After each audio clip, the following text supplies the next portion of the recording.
Ya, memang terjadi perbedaan klaim yang menarik tuh, jadi sangat kontras. Ketika Presiden Trump mengklaim berhasil menyelamatkan pilot kedua, itu kemarin. Jadi yang pertama itu beberapa jam setelah ditembak jatuh oleh sistem pertahanan udara Iran, F-15 Eagle Strike itu di wilayah pergunungan Zagros, itu di antara dua provinsi, Koiluge Broder Ahmad dan Khuzestan.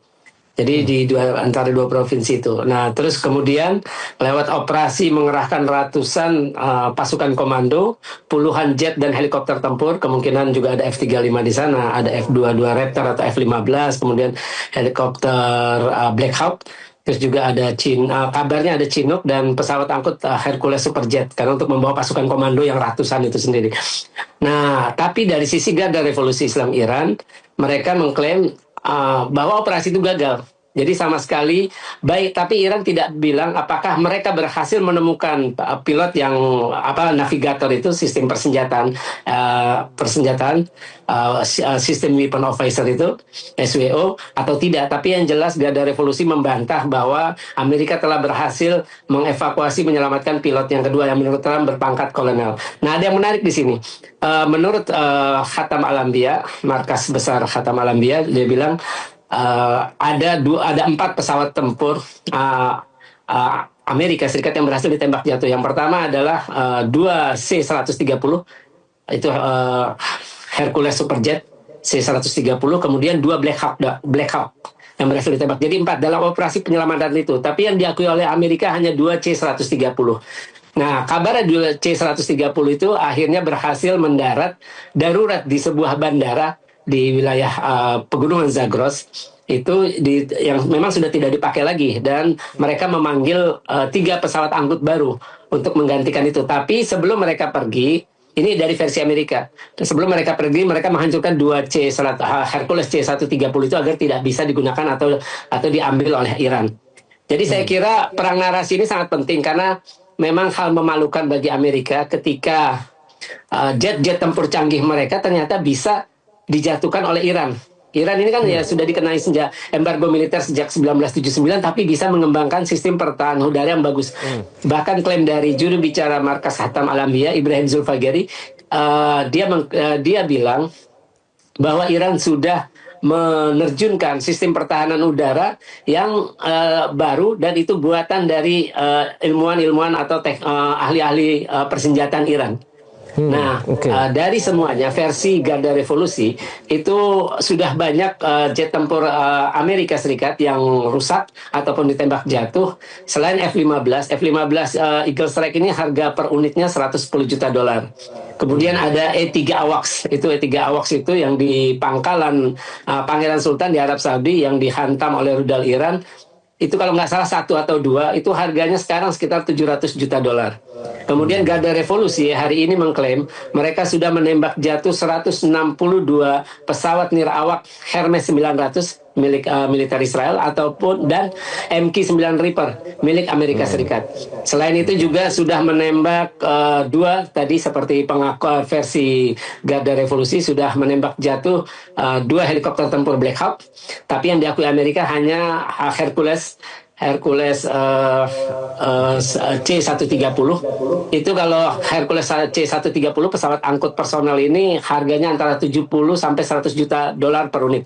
Sedangkan tadi Black Hawk antara 15 sampai 30 juta kalau tidak salah, antara itu per unit. Kemudian juga Iran berdasarkan data terakhir sampai 3 April Jumat lalu, klaim mereka sudah menembak 2 pesawat pengisi bahan bakar KC-135. Jadi itulah yang jumlah kerugian material ya yang diderita oleh Amerika Serikat. Padahal seperti kita tahu, bahkan menurut US Central Command, ini saya kutip, menyebutkan dalam pernyataan di hari Rabu waktu setempat bahwa pasukan Amerika sudah menerbangkan setidaknya 13.000 misi selama perang di Iran dan telah menyerang 12.300 target. Tapi ternyata Iran masih bisa menembak jatuh. Ini artinya pukulan berat terhadap image superioritas kekuatan. Satu lagi, F-35 sudah 2. Hari ini klaim dari Garda Revolusi mereka menembak kan bulan lalu dan di wilayah Iran Tengah bulan ini. Tapi tidak disebutkan kapan itu kejadian. Terkait dengan pesawat yang ditembak jatuh ini, saya ingin mengutip ya pernyataan dari mantan perwira Angkatan Udara Amerika Serikat, Brigjen Purnawirawan Houston Canwell. Ini nggak kaleng-kaleng, kalau kita lihat track recordnya dia pernah menerbangkan F-16. Dia menyatakan bahwa tidak pernah ada satupun pesawat jet tempur militer Amerika Serikat yang ditembak jatuh sejak invasi Amerika Serikat ke Irak pada tahun 2003. Nah, kalau mantan perwira Angkatan Udaranya saja sudah bilang seperti ini, apa yang bisa Anda analisis, Mas Faisal? Ya, yang bisa saya analisis artinya klaim Trump bahwa mereka, kan Trump pernah mengklaim dalam pidatonya bahwa Amerika Serikat bersama Israel menguasai wilayah udara Iran. Ternyata pada kenyataannya yang tadi saya sebutkan 162 drone Hermes maupun MQ-9 ditembak jatuh, terus juga F-15, terus juga F-35. Ini versi Iran ya. F-35 bulan lalu dan bulan ini itu adalah yang kedua. Itu kan pesawat paling canggihnya Amerika punya, istilah pesawat siluman F-35. Kemudian juga ada helikopter tempur Black Hawk, kemudian juga pesawat angkut Hercules Super 130. Saya kira ini menunjukkan bahwa Amerika maupun Israel menganggap remeh dari awal Iran. Karena itu tadi, pertama Amerika belum punya pengalaman berperang melawan Iran, dan ini untuk pertama kali dalam sejarah Iran maupun Amerika saling berperang.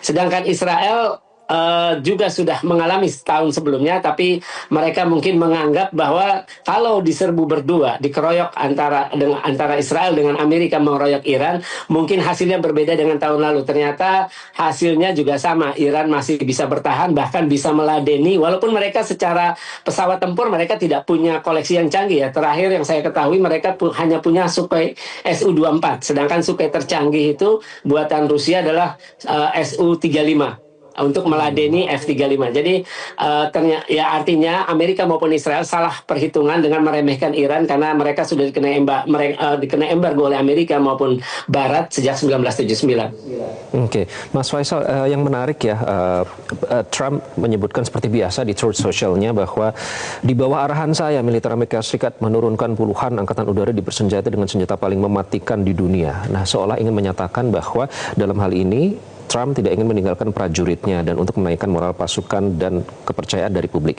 Di sisi lain, Iran saat ini sedang membuka mereka yang menjadi relawan dan bahkan yang siap menjadi martir itu ada 10 juta relawan perang yang sudah mendaftar. Di antara narasi-narasi yang berkembang ini, apa yang bisa Anda tangkap? Apakah ini artinya masih berusaha untuk perang ini akan terus berlanjut, atau nanti diplomasi yang diklaim Trump ini akan, karena Trump menyebut akan ada upaya negosiasi kesepakatan damai dengan Iran. Nah, apakah ini artinya omon-omon saja tidak akan direalisasikan diplomasi ini?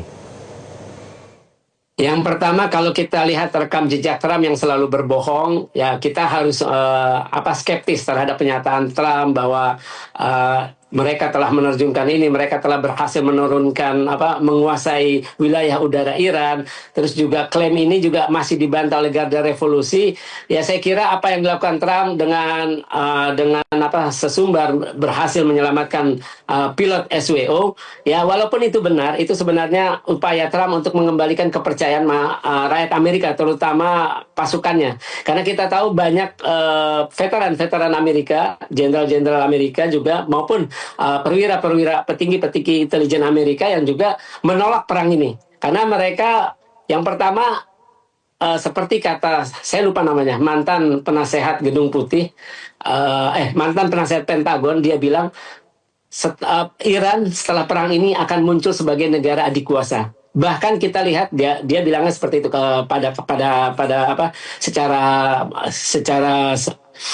pada prinsipnya dia bilang bahwa Iran sudah muncul sebagai negara superpower hanya dalam sebulan perang.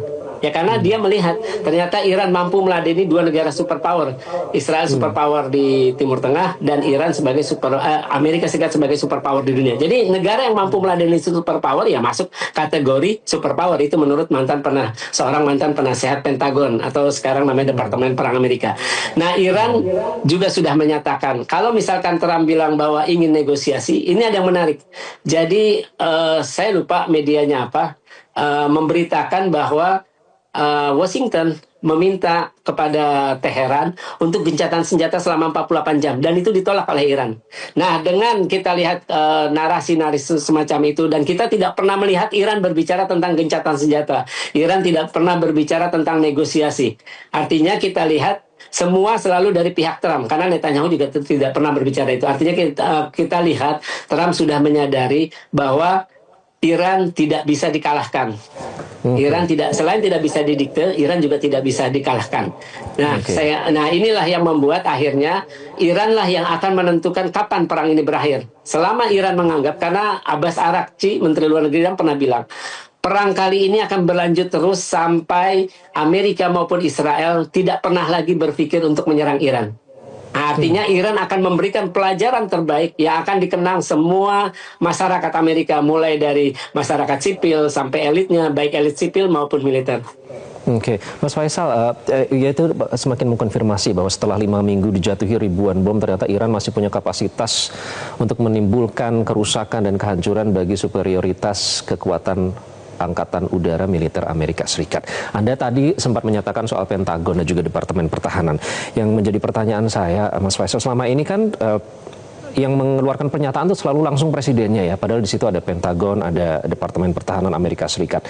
Nah, ada apa di balik ini? Kenapa lembaga-lembaga yang seharusnya berwenang untuk memberikan pernyataan ini seperti lebih menahan diri untuk tidak mengeluarkan pernyataan, tapi presidennya langsung yang mengeluarkan pernyataan melalui sosial media, Mas Faisal?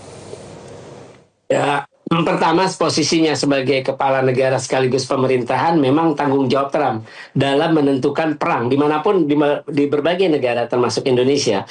Hanya kepala negara yang berhak menentukan kapan kita perang, kapan kita berhenti. Nah, Trump sadar dengan kewenangan ini. Jadi dia tidak akan mungkin memberikan kepada menteri-menteri lain atau menteri perang. Menteri perang sih memang pernah beberapa kali menyatakan pernyataan yang sangat konfrontatif, yang tidak berbeda dengan Trump, malah dia ingin menghancurkan, bahkan dia bilang ini perang adalah perang suci. Pete Hegseth itu menteri perangnya. Tapi saya kira Trump berusaha mengambil, artinya begini, Trump sebagai seorang kepala negara, dia bertanggung jawab untuk memberitahu rakyatnya apapun perkembangan apapun perkembangan dari perang ini, walaupun lebih banyak bohongnya. Seperti itu.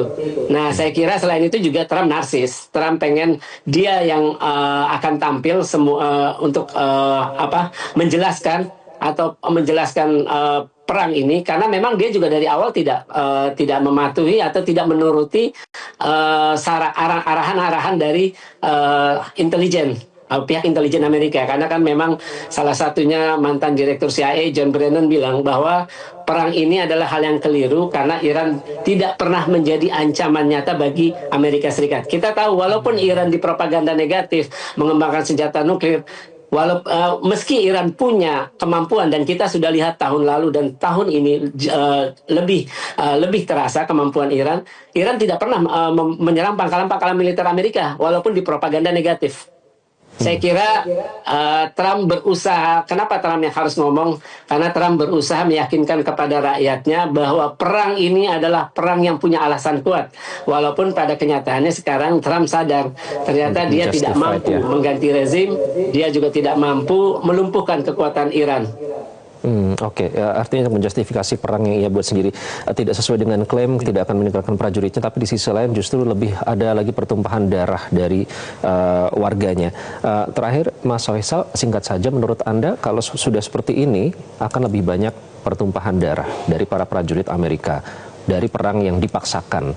Artinya warga Amerika juga akan semakin banyak lagi menemui keluhan dalam hidup mereka. Contohnya BBM saja sudah menjadi keluhan tersendiri. Nanti akan seperti apa di dalam negeri, Mas Faisal? Saya kira seperti Sabtu pekan lalu harusnya demonstrasi besar-besaran. Sabtu pekan lalu kan 8-9 juta informasinya yang turun ke jalan. Saya kira rakyat Amerika harus segera bertindak, lebih besar lagi demonstrasi untuk makin menekan Trump untuk menghentikan perang ini, karena perang ini sudah sangat merugikan. Itu baru pesawat yang tadi saya sebutkan datanya yang jatuh, belum pangkalan militernya, belum radar yang hancur, belum sistem pertahanan udara berbagai pangkalan, belum harga BBM, belum lagi kapal-kapal minyak yang baik itu tujuan Amerika atau negara lainnya di Eropa maupun Asia yang tidak bisa melintasi Selat Hormuz secara bebas. Saya kira rakyat Amerika harus turun ke jalan, kalau bisa tiap setiap hari ya untuk mendesak Trump untuk segera keluar dari perang ini.